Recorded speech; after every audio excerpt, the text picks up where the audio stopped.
Just so you know, Daft Monks is half talk show, half actual play campaign that features adult language and topics. Viewer discretion is advised. Let's get to it. Yeah. Hello and welcome to Nat One Presents the Daft Monks podcast. Hey, Nate, how's it going? It is going dandy, Nate. How are you, my friend? I am feeling great. You know, I got that tea flowing in my blood. I am just pumped. I was thinking about asking you at the 1 or 2 month mark. Can you tell yet? No, not yet. Unless it's like a placebo effect. We're like, oh man, I'm feeling great. You know, yeah. It'd be so bullshit if you did. You're right. It'd be fine. I'm gonna ask you about it constantly on the show. I'll let you know as soon as I feel it. He's doing air fist to the screen. It's crazy right now, guys. He's all greased up. He lost all of his hair that he talks so much about. Oh yeah, his voice is getting high and squeaky because his balls are getting smaller. That is not. I'm not talking about the balls. The hair part. That's also a potential side effect, right? Oh yeah. So you're not having that problem. You're just turning gray. Oh yeah, I'm turning really gray, and Megan loves it. She wants me to be like a silver fox. I was just gonna say silver fox. Yeah. It's what it is. I almost had a breakdown the other day. I found 2 gray hairs in my eyebrow. The one that arches all the time, this one right here. And I'm like, what the fuck is that? Next to the Cro-Magnon brow? Yes. And then the deep, where's it? There it is right there. The scowl marks.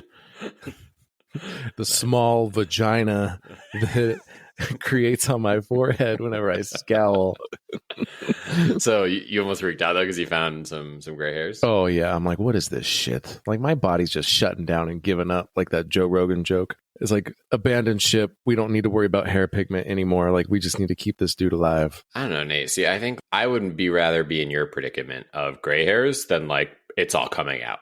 I'm facing going bald. So you shared your on tea. I'll share. I'm doing the hair treatment to stop you from losing more hair, right? You can't regrow hair. That's not a thing. But you can slow or kind of close to stop the process. There's 2 common medications, and it kind of just increases the blood flow to the skin. Mm-hmm. And yeah, so I'm doing that to just because these corners are just going up and up and up. Oh yeah. And I'm looking like I'm gonna have a mohawk, but not a cool one, like a balding guy mohawk. So not feeling that. So I would take the gray hair personally and get to keep the hair versus losing it. At what point would you give up and just go with the dad cul-de-sac on top of your head? Never. Oh. There's lots of people who pull it off and look great, Nate. Mm-hmm. Let's be honest. Do I look like somebody who could pull off a bald look, Nate? No. It exaggerates your other features, right? And so if you look at what's left, I have stoner eyes. Mm-hmm. I'm going to look like fucking Breaking Bad. Oh, yeah, Walter. Yeah, Walter. That's what I'm going to look like because I always look tired even when I'm well rested with these big fucking eyelids and shit. So it's not going to be good, man. Oh, man, do you think if you were bald, people would come up to you in the street and be like, hey, hang in there? Oh, God, that would be brutal. I'm a survivor. But I don't want to find out, Nate, so I'm doing the treatment. I actually have to do it tonight. I'll probably do it while we're talking, just spray my hair. My partner's like, you think it's working? I'm like, I don't know, but I think I have a couple more hairs. Right. The point is, at least I can slow it down or stop it. But the gray hair thing, not really a problem. Right. You got plenty of color. If we could just combine the parts that we have left of our hair into one person, he would have great, long, youthful colored hair. Cro-Magnon brow, stoner eyes. It'd be a mess. Yeah, okay, maybe not. Kill it. Great hair, though. Great hair. Imagine Frankenstein, but with a fucking pop. Yeah, it's great hair. Great hair. Don't let a little girl give him flowers, but great fucking hair, man.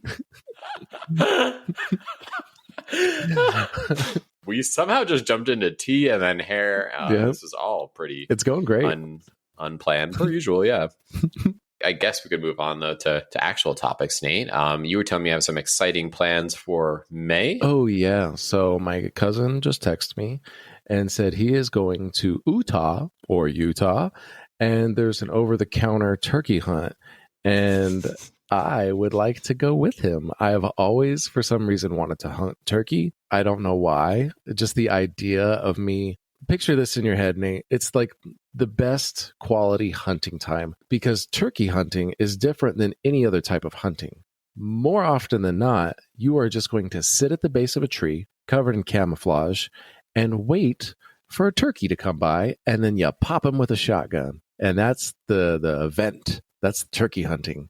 Like anytime I went hunting in Arizona or Nevada, it involves a lot of hiking over treacherous mountains. And you know, Nate, that Arizona is chock full of rattlesnakes and plants that want to kill you. God basically was saying, nobody should live here in Arizona. It's 130 degrees out and everything wants to hurt you. Totally. Turns out you're being hunted. Yes. Trying to hunt. Yep. We did, the last time I went hunting in Arizona, I did see a bobcat. It was just walking down the road, and I immediately thought to myself, well, I'm going to walk the other way because I don't want to kill him, and he's just minding his own business, and he's an adorable cat. And if I look at him any longer, I'm going to want to pet him. And then that's probably going to be a problem. My coworker who lives maybe 10 minutes away, her house is like fucking Dr. Doolittle. She gets bobcats, rattlesnakes, javelina are pretty common. Mhm. Like everybody gets some of those, but she gets them like one after another. Like they're coming aboard the fucking ark, and the flood's coming for Noah. Yeah. Like she just constantly has animals at her house, just chilling in her yard. Like it seems like we're in like some kind of suburban area, or that we're near like some kind of residential place, but actually we're 10 minutes from a barren field of nothing, right, and a bunch of like things that are either poisonous or venomous. Yeah. That could kill you with, razor sharp claws or teeth or rabies or anything else. I don't know how we got from turkey hunting to the dangers of Arizona. Right, turkey hunting. Nate, so I had a question. Yes, go ahead. You said over-the-counter turkey hunting. What is the over-the-counter refer to? So when you're hunting, you usually have to be registered in the state that you're at. And then you have to put in for a draw because there's only so many animals around. And you know how many gun-toting Republican hunters there are, myself included in that number. And so there's a lottery basically to see if you get drawn in order to go take an animal. But when the animals have become a nuisance, they will have an over-the-counter tag. And then so you just show up at fucking Walmart in whatever state you're at and say, hey, I am so-and-so from Nevada. I would like to kill a turkey here. And they're like, okay, sir, pay this much money. What do you say? It's like $200, and then you just get it. You pay $200 to try to kill a turkey? Yeah, Nate, I really want to kill a turkey. Now this is top secret, but I don't know how good it's going to pick up over the microphone. But I've been practicing on my turkey call for a long time. For probably since I've known you, I've been practicing it. And you're making this up. That's not true. I swear. Okay, here we go. You ready? Hopefully it picks up well on the microphone.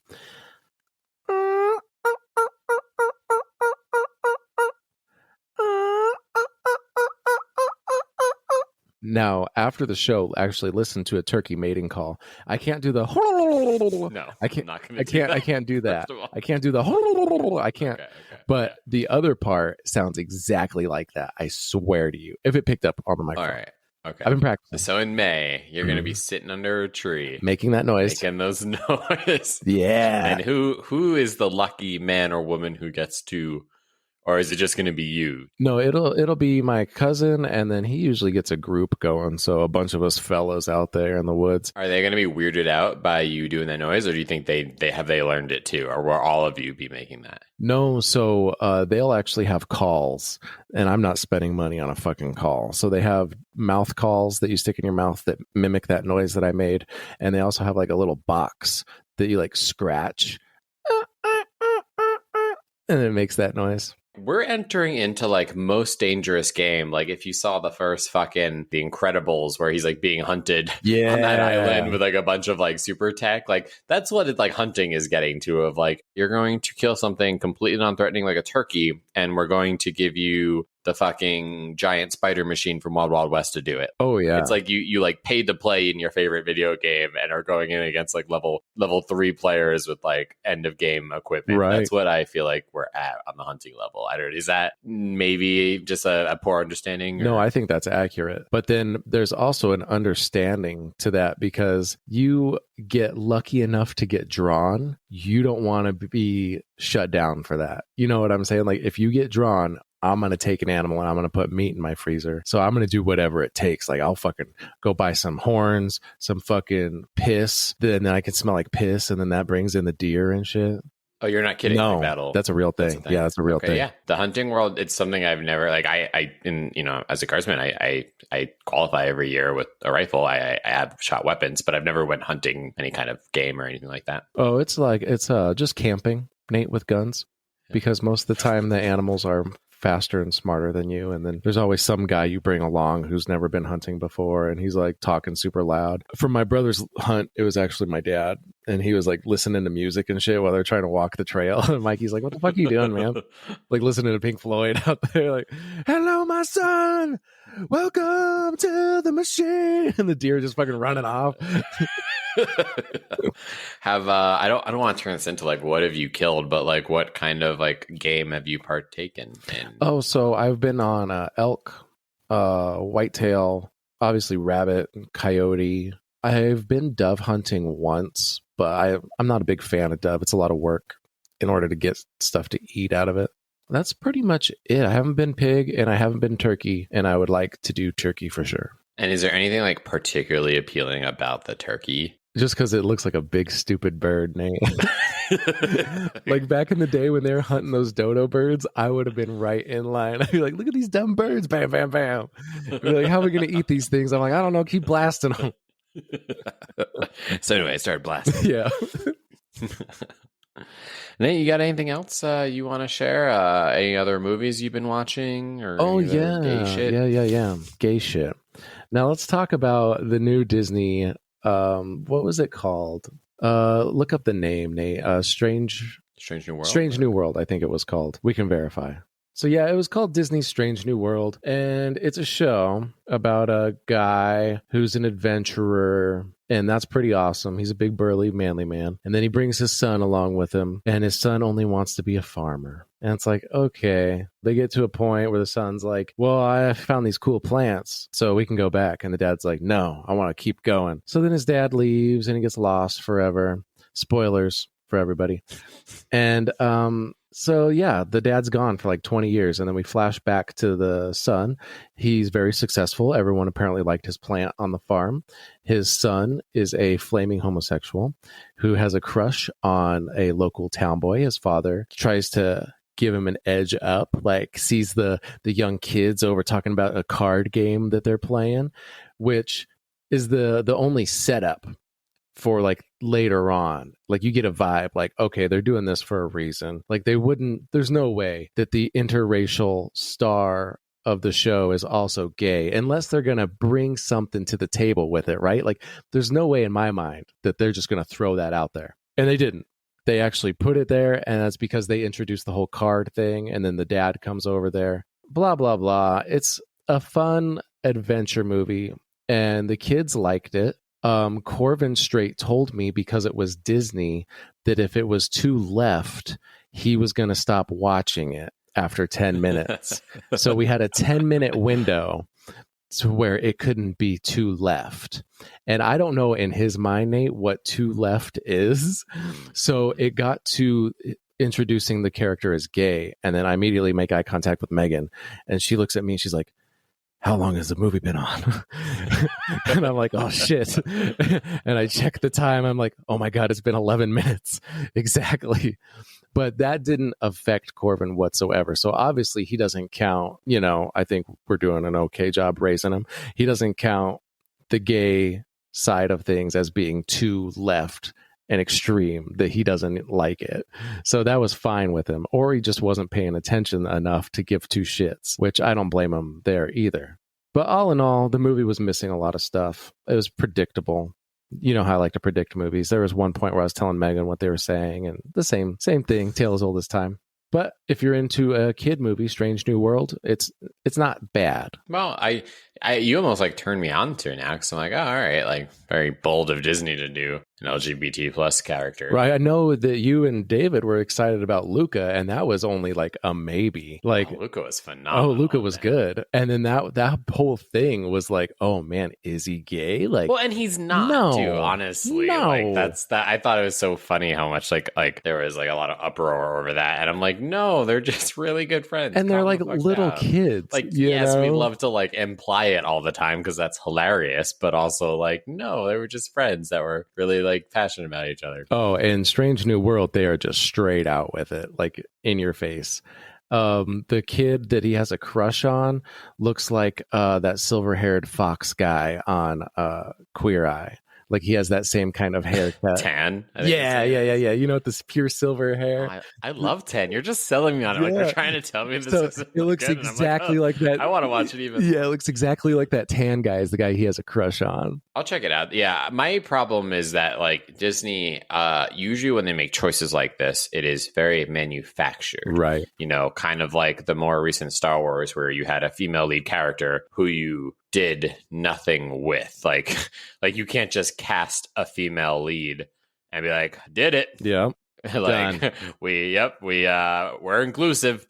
Like no, she has to be a like relevant main character that like is actually like someone you cheer for and has like contributes to the plot in a meaningful way. And they did not do that at all.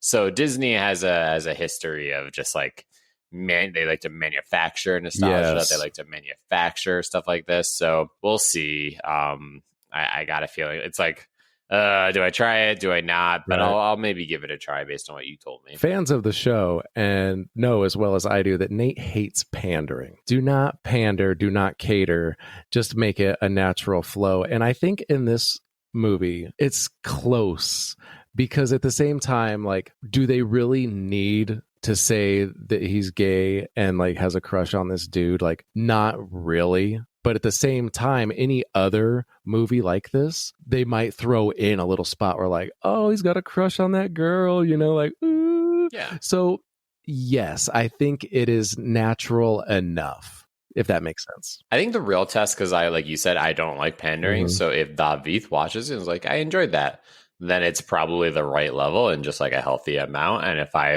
if he doesn't, then we're definitely probably on point that it is manufactured, as I like to say Disney does. But yeah, or like Overwatch, where there's no even story, but apparently every character is gay. Yeah, that annoys me too. And because my friends are really in Overwatch. I liked Overwatch, they're just bad at it. But they'd be like, did you know Tracer, fucking Australian chick? Yeah, Tracer. And I'm like, I mean, there's no like trace of it in the game except for the story you told me. League of Legends does that a lot too. They're like, oh, this is an LGBT character. I'm like, prove it. Right. Like, have their superpower make out with another. I don't know. Like, no, I'm just kidding. But like, the same way, like you can make a backstory, a wiki about your characters that say one thing, but that's not real representation. You know, like I don't want to have to read the footnotes to like, you know, understand where that person stands. So right, it's not natural, you know, and like it should just flow. And if it even is a necessary thing, I guess, you know, like when we first met,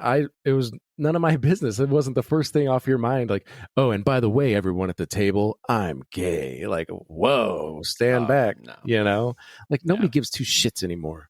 No, totally. It has stood with me though, Nate, that you said that people were staring at us at yeah, they were at the Renaissance Fair, because I like that's not how I remember that at all. I remember being uncomfortable because like we didn't know each other that well, and we got like everybody else bailed, so we're like, oh, let's make the most of this day. But I do not remember any of that, and I don't wear like crop tops and fucking you know, like rainbow colored apparel. Like I don't think I like scream it, so I was kind of surprised. I think it was all me, Nate, because I did my hair. And I always wear kind of tight-fitting shirts. And then I also have, I'm not going to call it a condition, but it's basically a condition to where I'm drinking a very fruity exotic drink because I enjoy fruity exotic drinks. And I'll go like limp-wristed, you know, like, where's my camera? Like that while I'm holding my drink, you know, Nate? And then I think that's just kind of like Jack Sparrow, kind of. Yes, yes. Yeah, you do a lot of that. Like a T-Rex arm. Yeah. Like my wrists are weak, so my hand just kind of folds over. I would attribute to it again because it was a little awkward of like, oh, we didn't know each other well. It probably looked like a fucking like blind date where we oh, hey, nice to meet you type deal. Like, because we'd only ever done like I don't think we even like D&D. We pretty much always jumped right into D&D. Right. We pretty much started as soon as everybody was there. So we had only ever made funny voices and like fictional characters with each other. We had never actually done anything, conversation, right? Like talked about like lives or family. So this was like a strain. So I don't know. But when you told me that story, I like told Davi, I was like mad that day. I was like, really? Like what? like what was like, and that's just Arizona, I think, honestly. Right. People read it in like, well, we talked about like far left stuff. Arizona can be very far right in certain events and activities. So I don't know, but that one really stood out to me, man. I was like, oh yeah, I felt them looking at me. I'm like, did they know that we ate cinnamon raisin bagels out of Nate's trunk just a few minutes ago? Like, because that shit was good. Like, why are they judging? Right. Oh man. All right, Nate. Well, per usual, the 15-minute intro went 36 minutes, so maybe we can speed this up and get to the Daft Monks podcast. Onward to the podcast. The darkness is approaching yet again. The vampires have outnumbered us 4-1, and our odds are not in our favor. It seems as if all hope is lost. I wouldn't quite say lost, misplaced, or something along those lines, but either way, fear not, for Van Helsing and Belmont are here to save you. Last time on D-Hunters, there I was, recapping my life tale to my friends, to my co-workers, and to that fat slob, Ginge. I told them all about the time that I was a young Van Helsing and dealt with the loss of a dear friend of mine, an apprentice named Tall Square. That's me. Ah, Tall Square, you still haunt me in my dreams. And then after Tall Square, I couldn't get over it, so I met this ancient druid named Greta. I originally thought, she was going to talk more, but when it happened, it didn't work. So, we move on, but she cursed me with eternal life. No big deal. And then, I ran into an alchemist who promised, he could help me, not really kill me because I'm immortal, apparently, like Highlander. We don't talk enough about Highlander on D-Hunters. If I'm going to go on a tangent and say, okay, no, I'm getting the finger, I need to continue. We'll talk later, folks, on Highlander. I promise. Now, Connor McLeod. So the alchemist gives me something and it ends up giving me the gift. And the gift kills ladies and it's terrible. It's awful. And he laughs about it. I'm pretty sure he was German.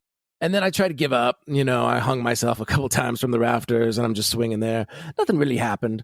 It's a good show for the folks. Finally, I ran across a spooky bitch. Now, boys, this was a dark, dark time for me. And what we're going to see next might be the brightness that puts a good light on me. I'm sorry that Tall Square died, and I'm sorry that I killed so many women with my transmitted disease, the gift. But things are looking up, I promise you. Ginge, hit that sweet hot music. No, not that one, Ginge. Skip track. Next one. Sorry. Yeah, lay some funk on it. That's what I'm talking about. Ginge really gets it. Yeah, she does. She's a good gal, even though she looks like the backside of a wildebeest. The backside of wildebeest. Holy shit. Oh, Ginge. All right. Now, there were years and years of me spreading the gift. No longer going to this alchemist.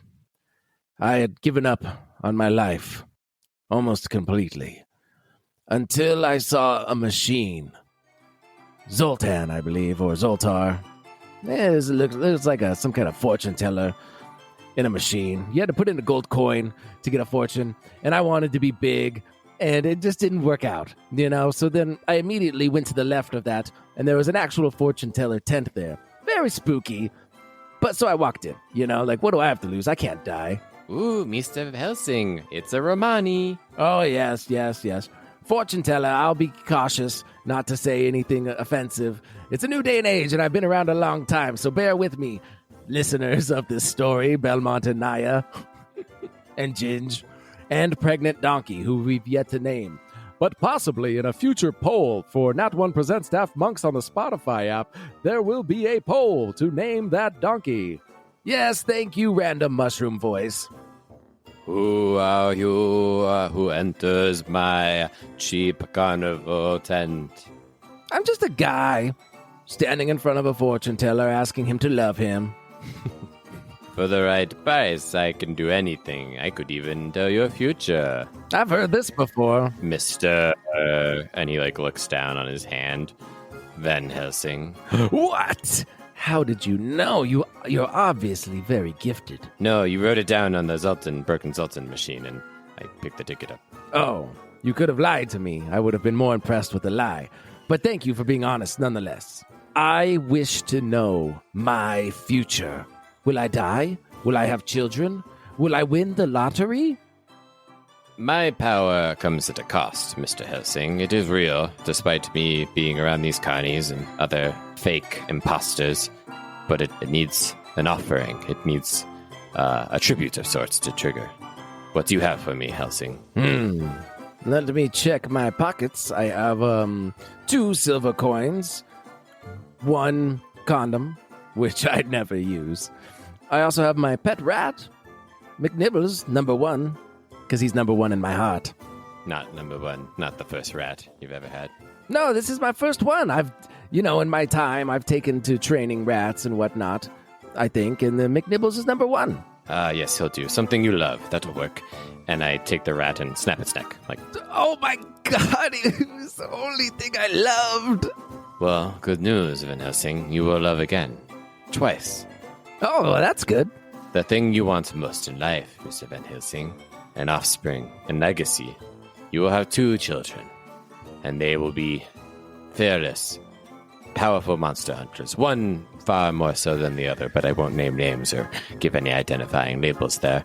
I'll let you figure that part out. But you will have 2 children, and they will be yours, and they will do great things. However, upon the birth of the second, a great darkness will rise over the land, and only if this darkness is quelled will you be able to ditch your curse. Not the present, I mean the other one where you grow old forever. Uh-huh. And restore balance to the world and maybe have a semblance of a family. This is it. This is my prophecy. I caught about 25% of that. You see, I have sudden hearing loss, and then there was a shiny flicker of that candle over there, but I think I catch your drift. Well, the good news is I've been working on the stained glass interpretation of your portrait for quite a while, even before I knew who you were. And so here you go. You can keep this. And I hand you a gigantic stained glass, 3 foot by 3 foot portrait, and it's it's a illustration kind of you holding 2 children around some blackberry bushes. Oh, look at that. Blackberries. Very nice. Oh, and me. With multicultural children. Who would have thought someone such as myself would break the barriers and, produce multicultural offspring? I don't know when, and I don't know who, but you will find these 2 mothers of these children, and they, and only they, will bear your children. All right. It seems But be warned, the darkness will follow soon, and you must beware of its harbinger. He is not who he seems. I see. Well, I've been alone for so long. The only companion I had was my pet rat there, McNibbles, and you went and murdered him. So, I guess, why not have a little darkness if I could have some young ones running around I could play ball with? Beware, Van Helsing. It is a great responsibility to give life, but to risk taking all life in that transaction. Are you saying you want to play the board game Life with me? You want to be friends, or what? I'm more of a Parcheesi guy, but... Lame, I'm out of here. Give me back my rat. Mr. Helsing, you killed another friend. Not now, Tall Square. I'm trying to tell my story to these boys here. It's getting crowded in here, Mr. Helsing, with all your dead friends. You are right, Tall Square. You are right. And it's actually very hard not calling you Short Round, believe it or not, Tall Square. And with that, the memory fades again, and we're back sitting in the circle. So, okay. I'm just recapping here for myself and possibly third-party omnipotent listeners here. So, cursed with forever immortality. And cursed not to have children or offspring. Correct. In your desperation to solve this curse, you start working with an alchemist. Alchemist turns out to be a really terrible man of bad science, and he injects you with a number of terrible illnesses, one of which is the gift, which prevents you from having any long-term relationship with any woman and does not help you have any children. Correct. And I believe the alchemist's name, it rings a bell. It sounded like Gerbils. He was like a German guy, maybe. Goebbels. That was it. That seems not relevant at all. All right. Yes, okay. So then from there, you search out a fortune teller or a Zoltan out of desperation, and that's when you get a prophecy, perhaps a real one, of how to have your offspring, even at the risk of bringing darkness into the world. That didn't scare you, Van Helsing? At this point, Belmont, my boy, I was so doped up and on alcohol, like I didn't care about anything, you know? Like I was like, oh, give me some kids. I didn't think things through. Okay, Van Helsing, we need you to keep going. I know this is very traumatic for you, but I are very heavily invested in this story. So you figure out you can have 2 children. Were you given any specific details about that? Oh, yes. The only thing that was really, like, spoken to me in a way was a stained glass mural was created after the prophecy, like instantaneous. Belmont looks over at Naya and he's like, see? It had like one like little white boy, kind of pudgy and useless looking, a lot like me when I was younger. And then a very tan baby, very tan, very athletic. The baby had abs. It was very impressive. And dark flowing raven colored hair. Yes, but I bet his voice sounded very whiny at an adolescent age. I'm sure you should have heard me when I was a youngster. I actually might have a spell scroll here that'll actually, here we go, push play on that. Oh, my name's Van Helsing. How's it going? Oh, yes, awful. I don't know why I carry that. Okay. So you have this mirror. Could that perhaps have been, I don't know, maybe something that was displayed at Heron Vineyard, maybe? Yes, in the church there. I used to work there frequently later on in my life. It seems that even though I'm immortal, my memories still act much like everybody else's, you know? I can't remember shit. Oh, okay. So your capacity to remember things didn't extend with your lifespan. Or was it that the alchemist kind of, through his various human tests, kind of muddled that whole cognitive recognition portion of your brain? Exactly. What you said. A little bit of drool coming out of the corner of his mouth. I'm sure the alchemist had nothing to do with it. It's just tale as old as time. Okay, so you knew you were going to have some, like, children, one with abs and one admittedly on the thicker side. Fat. We don't have to go there and say those words. No, one had abs and one was fat, Belmont. Shut up, Naya. Okay. So then how did you go about it? Like, you just start banging chicks again to see what would, stick? Non-stop. Hardcore banging. For at least, 20, 30 years. Hardcore action. My testosterone levels were depleted. It was awful. And then by that point, I started giving up again. I'm like, these kids aren't coming. That person in the tent was full of baloney. And not even the good baloney. You know, the kind of baloney when you're 10 years old and you're overweight and you sneak into the kitchen in the middle of the night and eat a whole pack of bar-ass baloney. Not even that kind. I'm more of a Oscar Mayer kind of guy myself, but yes. Yes. So is Ginge. Guilty. Nom. Where do we leave off? I don't remember. I just remember baloney now. That's all right. I'll pick up again, Belmont. Don't you fret about the baloney. Now, years pass. My memories have been fading. Still, no sign of any sun. Everything felt lost to me. So that is when I looked down at McNibbles and said, "You, sir, have been living an abnormally long time for a rat, McNibbles. Like, how long, you know?" And then I realized that McNibbles died. So I need to make new rat companions. I'm just standing there holding a dead rat, you know. And how long have I had this dead rat? I'll tell you, Belmont. It was just a little skeleton, but I still put a little smiley face on him and some of them googly eyes. That way he could still look at me, and he had that smile. So you're telling me that every time you have a McNibbles, you forget about the previous McNibbles, it dies, you maybe carry its skeleton for a bit, and then you adopt a new rat who you call fondly McNibbles, and there's been countless number of these. Yes, there has been one McNibbles. He's immortal, just like I am. What? That's not what I said at all. Yes, you say tomato, I say tomato, whatever gets me through the day. I've had a long life, my boy, and it's very depressing. So don't you tell me that McNibbles dies on occasion. Okay, fine. So you banged a lot of chicks. A lot of chicks died. That might have been coincided with the black chick plague of... You know what? That might have happened. The Black Plague might have been my fault after I bred approximately 500,000 rats because I was lonely and unleashed them onto the town. But after that, Belmont, Naya, this is important. This is where you come in. I'm listening, Father. Nah, I wouldn't. Yeah, don't say that. I don't know yet. So here we are, still remembering. I was wandering. I can't die, so I just was wandering. And I came across a lovely native village. Now, I, of course, was startled because I hadn't seen anybody for a long time. And so I jumped in some bushes. And once I was hiding in those bushes, a big flash of light appeared before me. Whoosh! It was like the sun was coming down on Earth itself, and it felt hot. I was sweating. I had the meat sweats. Ginge, meat sweats. Yeah, I don't get those. I think that's like a side effect of the alchemy guy. Well, obviously, Ginger's a liar.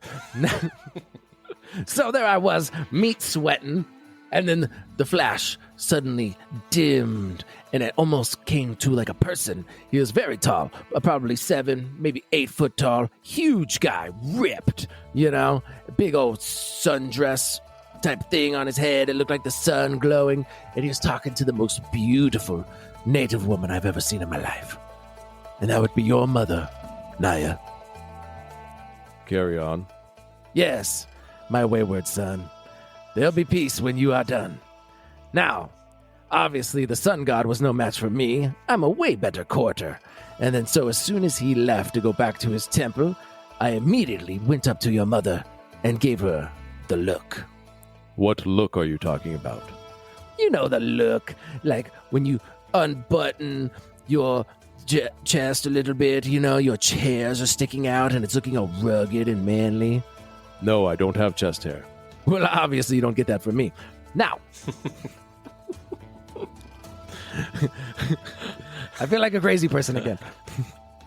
Naya, this is great. So there is actually a sun god. He's probably not your father, it seems like. But there is a sun god. He is real. I thought you had totally made that part up, and that Van Helsing had bamboozled you this whole time. Yes, Belmont. Apparently that is fantastic news. Yes. The sun god was super ripped. Like, if I could be anybody's son, I wish it could be the sun god. You know what I'm saying, Naya? Yes, I do. Do you know how we could find the sun god, Van Helsing? I think he's kind of like the central character to everything that's going on. So about that. Now, let's just say that your buddy, Abraham Timothy Van Helsing, let's say he found his way to the Sun Temple. And it was magnificent. I'm talking marble staircases going all the way to the top, huge golden braziers with fire just blazing. And let's say that the sun god wasn't so welcoming to some random immortal guy showing up at his steps. And let's just say he had an accident where he fell and rolled down the steps a bunch of times after a certain somebody who's now barging into his temple stole his lady. Like, let's just say all these things happened. And then let's just say, on occasion, some boys would show up, and then, the guy who accidentally killed the real sun god would have to, pretend to be a sun god. Like, let's just say that. I'm sorry. I'm here if you need me. To find out that your whole life is a sham, and, Van Helsing has been pretending to be the person you look up to your whole life, and simultaneously is your father. That must be absolutely soul-crushing. I still can't believe it, that a person as intelligent as the man sitting before me telling his story would also be intelligent enough to trick me and pull the wool over my eyes. Believe it or not! Yes, this man. Belmont, I don't know anymore. I'm very depressed. Have you ever been depressed, Belmont, besides when you were a fat young kid? Oh, yes. My entire childhood growing up, it wasn't just about being fat. It was about my father never being able to impress him. It was about my mother disappearing, running off with some floozy who turned out to be my father, my actual father, and then my mother dying. And then I tried to go hunt monsters to prove my worth. And then my whole family being murdered by Dracula. It really just kept spouting downhill for a while until I met Van Helsing. Everything was pretty terrible, but he has a way of growing on you, my friend. I can see that. He's very charismatic, and the way he constantly flips off Ginge is quite funny.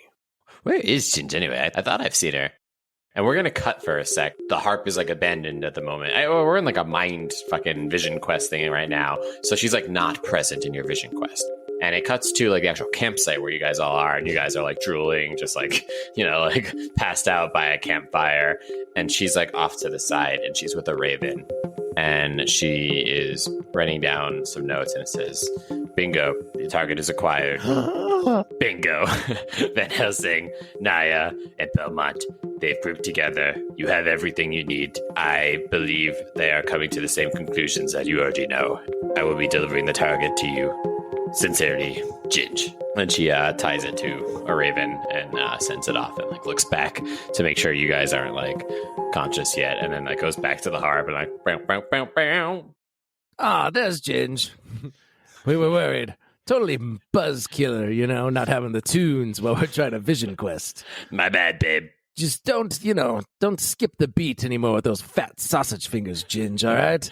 You just keep plucking on them strings. Honestly, I'm surprised these things keep holding up. I thought they'd given out a long time ago. Pretty quality hop we got right here. Yeah, I can barely see you over there, but I'm sure your bloody sausage fingers are just oozing and pussing. It's disgusting, Ginge. Just keep playing. I'm going to stop thinking about it. Okay, Van Helsing, let's get to the part now where you impregnate my mother. So we actually... Here, I'll save you some memory. At some point, you go to the Belmont estate. Did you know it was my mother? Was there a prophecy? Or you were just like, hey, gonna try hitting on another floozy? Or maybe you were in love with her because of her true magnanimous beauty. Like, what drew you to my mother? Her titties. Oh. There she was. I was just walking by, minding my own business. I had one son already. Naya, I remember now. The memories are all coming back to me. You are my son. So anyways, I was just walking by some blackberries, and then Belmont's mom, she had it going on. She was plucking those blackberries and getting all sweaty, and just like, Yeah, okay. Well, I guess that's okay. The fact that you tore my family apart and she was married to another man, but you ripped her away, and I guess that's not my problem anymore because I'm your son and not Victor's, and I'm still here, and that was pretty fucked up. No. You're not here. You're dead. And much like your marriage, you weren't there either. Okay, so at that point, you're telling me you had 2 children, and then the prophecy came to fruition. Did you even remember the prophecy at that point, Van Helsing? No, not really. I was thinking, I made my second son, something, and then, I decided just to go about my business. That pretty much sums it up. Got it. Okay. So you have 2 children, unleash some kind of unknown darkness on the world. Is that Dracula, I guess? I think so. It could be Dracula. It could be daylight savings time. Like, nobody likes that, Maybe that's the darkness that's coming across the world. Like, really dark at 6:00 p.m.? That's bullshit. But then where does bingo come in all of this? Oh, bingo, yes. Let me go back a little bit. Now, this is in between Naya and Belmont. Okay, this is in the middle here. So I got really depressed again because oh man, I had one son. I feel so close to having my other and nothing really happened. So I fell into this bad group. They call themselves Swamis. They're mystical healer men.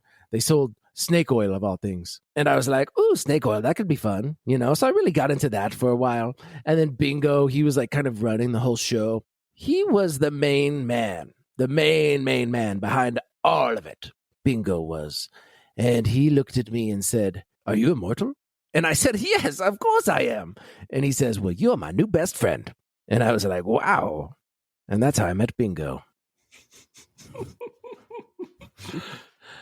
Got it. Okay, definitely don't need to go into any more detail there. So anyway, me and Bingo, we would start going from town to town, collecting things. You know how we first met, Belmont? Like, that's what me and Bingo started doing. We'd go into town and be like, hey, Dracula's on his way. And people would be like, oh, no, really? And I'd be like, sure, shit, yeah. Fucking as sure as Hersheyburger's a town, you know? And then they would give us money to defeat Dracula, but we wouldn't defeat Dracula. We'd write him a letter, and then he'd fly away. Man. And that brings us up to the present, where I started competing with you to actually win Dracula's rivalry and try to defeat him myself. And you thwarted me, and then I took your posse, we became friends, and here we are today. Yes, that pretty much sums up my life. Well, Dad... yes. Maybe we should just stick with calling you Van Helsing. I think it doesn't feel right calling you that. I understand. Where do we go from here, Van Helsing? I guess Dracula is the darkness you've unleashed upon us, but then is Bingo a threat? Is he all set? Did you kill him? You usually murder people who make you uncomfortable, like Naya's dad. Sorry about it. So what? Bingo's all set, and now we rush off to Dracula's castle to end this? After you said, what do we do now? Van Helsing started picking up like a baseball mitt and a ball. And then after you said, go defeat Dracula, he just put it back down in a way in the side. He's like, oh. Yes. I guess we could go destroy the darkness. I mean, do we have to, though? Like, can't we just hang out? Like, what if I went and took you boys to go get ice cream? Like, doesn't that sound fun? You know, some father-son stuff. And then suddenly Ginger's like shaking you awake, like, Van Helsing, wake up. What do you want, you great big ox? I'm trying to bond spiritually with my sons. You've been passed out for 4 hours, and I heard some noises. I think we might want to get the group together. I don't know if it's safe staying here any much longer. I feel like there are eyes upon us. Ginge, look at me in the eyes. I told you, stop lying to me. Nobody's looking at you, you disgusting, hideous beast. Oh, Van Helsing, you have to lay off Ginger, okay? She seems like a totally nice woman that you are just absolutely abusing all over. And is it because she's a female? Is she the first female in our group, and now you're just going to shit all over her? Do you hate women, Van Helsing? What is your deal? I think it's because she's overweight. Yes, he gets it. Thank you, Naya. So what? Maybe she has some Venetian sausages. What are those? What are they called? What are they? The little tiny ones. What do you call it? Vienna. Venetian. So what if she doesn't know the difference between a Venetian or a Vienna sausage? Okay. So what if she's been eating the entire time we've been on a vision quest and unconscious for 4 hours? Yes, she has some hygiene problems, but she is a good person and could stand to lose 20 to 30 pounds at the minimum. But that doesn't mean she is any less of a human being or a woman than anyone else. Ginge, response? Now, Van Helsing's totally right. I am an absolute trash monster human being who isn't worth totally anyone's time. But if I may, what did you guys figure out in your vision quest? Are we Gucci? We know we good? There's still this floating white spectral thing behind me who's been kind of making me uncomfortable this whole time. Yes, I'm still here. And Van Helsing, you're still a piece of shit. Well, you're looking at 3 Van Helsings now, so you're going to have to be more precise. I'm going to vomit. Yes, I already did. In my mouth when I looked at Ginge. She brought ants to the Silence! Oh. It is time for you to address the darkness that you have unleashed on this world with your seed. I don't really like being called Seed. My name's Belmont. Actually, I'm not Belmont. Ooh, can I be called Belmont anymore? No! No, but it doesn't feel right. Because then if I call him Van Helsing and then I'm Van Helsing, you can call me Trevor, but that just sounds, I don't know, immature. Trevor! No. Trefor?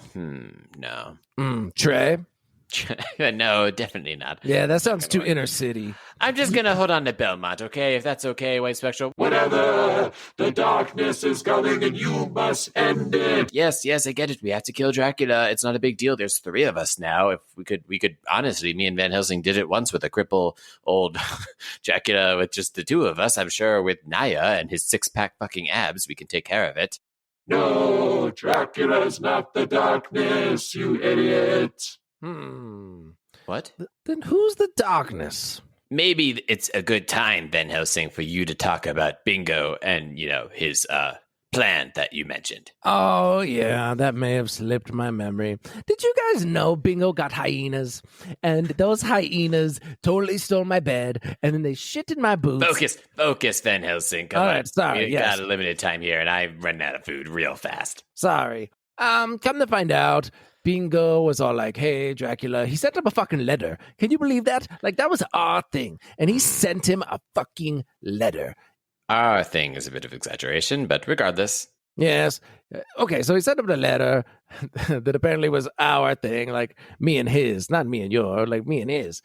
He wants to take over the daylight, basically be the darkness equivalent by taking over the daylight, and then Dracula will run the night, if that makes sense. No, it fucking doesn't make any sense, Van Helsing. Ginger, can you just give us some kind of coherent... Yeah, I got you. Okay, so listen. So this Bingo character, right? He wants to resurrect the Sun Temple, okay? And he knows how to do that, which apparently none of you guys in that entire Vision Quest could put together. But I guess if he has the two sons of Van Helsing, he can resurrect the Sun Tower. Now, that's what he thinks. I don't think Bingo has all the information, though, guys, because I think he thinks that Van Helsing is a sun god, and that's why he's immortal. He doesn't have that power, the tail there. And I think he thinks the two sons are Naya and his brother. So, yeah, he's got Naya's brother in a basement. How do you know that my brother is locked away? Who do you really work for, Ginge? How did you get this information? And why is there a chicken wing in your armpit? Oh, sorry, dear. They get stuck sometimes. No, listen, Van Helsing, he told me he forgets. We already established he has terrible memory. He wrote down all of his notes. Look, right here. And see, here's a little carrot, and it says, and also Naya's brother in the basement. So he's going to try to resurrect the Sun Temple with the three of you and try to create an eternal day that he can control everybody with. But if he has an eternal day, then where would the night be? Where would Dracula be? I don't know, but this Bingo guy, I think he's the darkness, guys. I think he's what we have to worry about. Dracula's the evil we know, and Bingo's the evil we don't, even though Van Helsing does, in fact, know this person and spent a great deal of time. I was kind of hoping that I would be the darkness, like a new nickname. It sounds kind of hot. Isn't that maybe a little bit racist, given your complexion, calling you the darkness? I don't know if we could get away with that in this era. I mean, if I like it, why not? Look at these abs. Oh my God, here we go. Now, if it wasn't a sun god, now it's a six-pack. Here we go, everybody. Back in my day, I used to have abs just like that. I swear. That was probably a fucking century ago, you old goon. Swear on your mother's lives. Silence! Bingo is the threat. And if you want me to go away and stop haunting Van Helsing, the treacherous wife stealer, then you must stop Bingo before his scheme comes to light. That was a pun, to light at the Sun Temple. I get it. And you can stick around. You're better than Tall Square. I'm tired of his ass. Only you can hear me, Mr. Van Helsing, but I am never, ever going away. Yes, I know. Or have I been gone this whole time, and you keep imagining me? Yes. Quite. He's just staring off in the distance. Van Helsing. Yes? Where's Bingo? We need to get to him. It sounds like we need to rescue Naya's half-brother? Are you also that guy's dad? I'm not clear. It kind of seems like you're everybody's dad these days. Okay, so let's just say that, time frame, Naya is totally my kid. I used to have abs just like that, and my hair is long and glorious.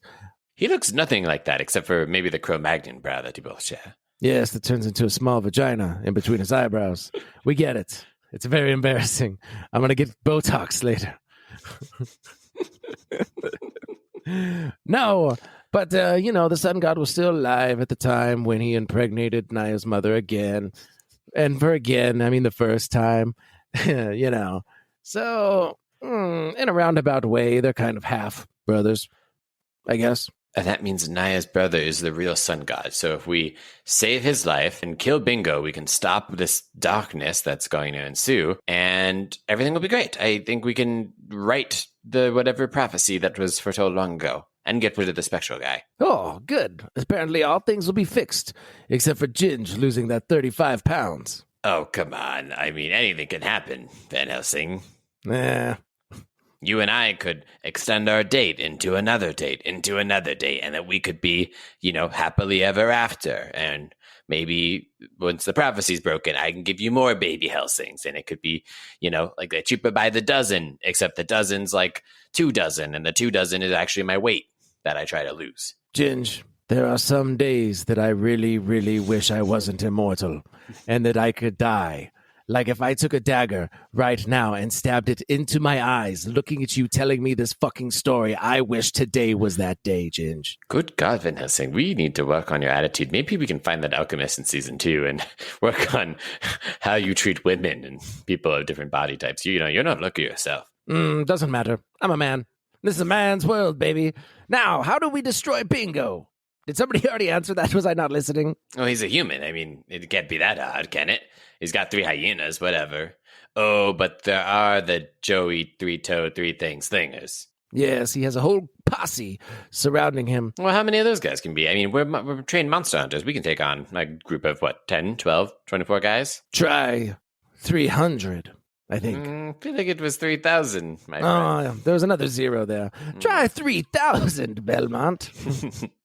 Great. So this Bingo has an army. He's almost as formidable as Dracula, except he can actually go out in the night and the day. Kind of. It's an army, but they can't walk a straight line, you see, because they only have 3 toes on their left foot. So they drift kind of to the left a little bit, so they have to overcorrect. So imagine an army that only walks in a serpentine fashion. That is the 3-toed 3-thing slingers. Jesus, who comes up with these things? Some idiot. I'm sure of it. Okay, so whatever. What we get the do we split up? Do we go in as one kill team, kill squad 6? We got Naya, the fit. We got Van Helsing, the sneaky. Yes. Belmont, the beautiful, and Ginger, the obese. Grotesque. And don't forget me, Victor the Spectra. Oh, yes. Also starring Ghost Dad. Ghost Dad is growing on me quite a bit. He's been a better father to me in death than he ever was in life. He's just making up for it now because he was terrible, and I'm here, your real dad. All right, then. Let's all put our hands in the middle, and on 3, try to take down Bingo and Grocerberger and his army of 3-toed. What the fuck is this? Who are these people? Unbelievable. It's the 3-toed 3-thing slingers. I can't even remember that. That's fine. Let's get those serpentine soldiers and call it a day. Do we need backup? Should we get backup? Do we have 3,000 friends anywhere? I have rats. Anybody else? Let me think about it. I could call upon the winds. Let's listen for a sec. Van Helsing, did you forget about me? And from the back walks the only other character we've come up with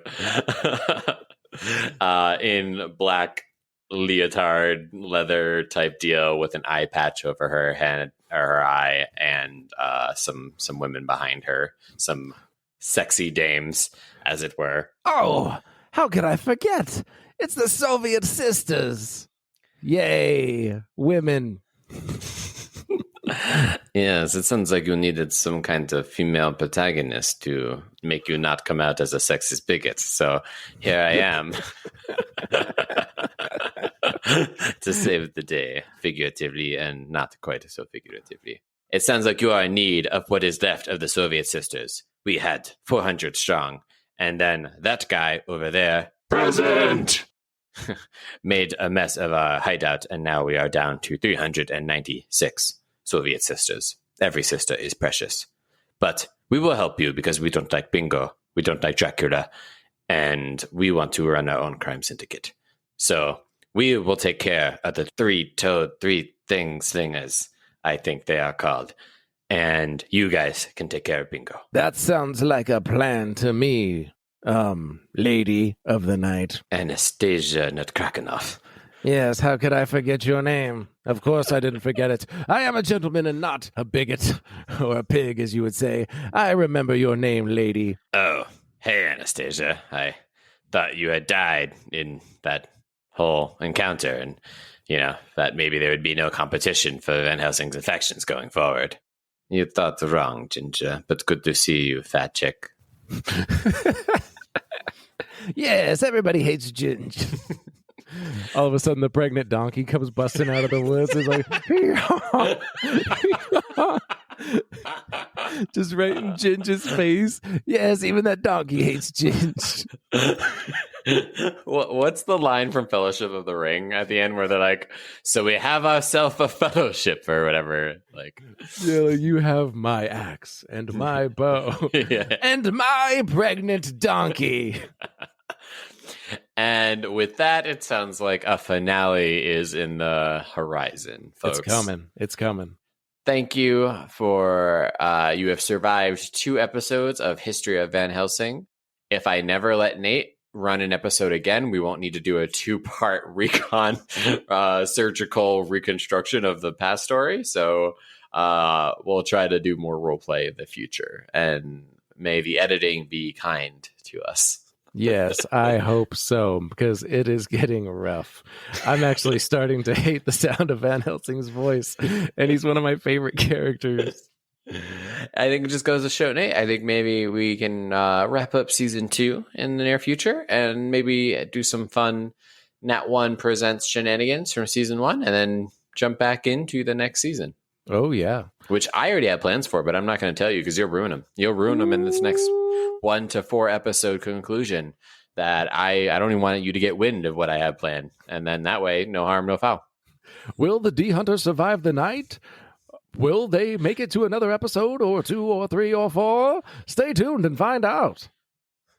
Excellent, Nate. Well, if you're listening, thanks for making it. As always, we love that you love our show. Feel free to share an episode on social media. That is the best way to help us grow because the algorithm does not give 2 shits about Daft Monks. I can tell you that right now. And if you are in the Arizona region or the Phoenix greater area, hit us up at Phoenix Fan Fusion. We'll be in a booth outside the exhibition hall giving away free shit. Free shit alert. Free shit alert. Grand prize, giving away a Steam Deck with max capacity. That's pretty fucking fancy. Pretty fancy. And then we'll definitely be giving out to anyone who gives us a follow on Spotify or on any podcast app. We'll be giving out free dice and shit like that. So come check it out. Spin the wheel of prizes. And also, Nate has convinced me we may or may not have free stickers that have pregnant donkeys on them. More to come there. Yes, that is our new mascot. I'm pushing very hard for it, but we need replies from listeners like you. Please answer the poll or do the Q&A or drop us a message of any kind. Send a raven. We want to hear from you. Please. Thanks for listening, and we will talk to you next week. Bye. Congratulations, you've survived another episode of Daft Monks.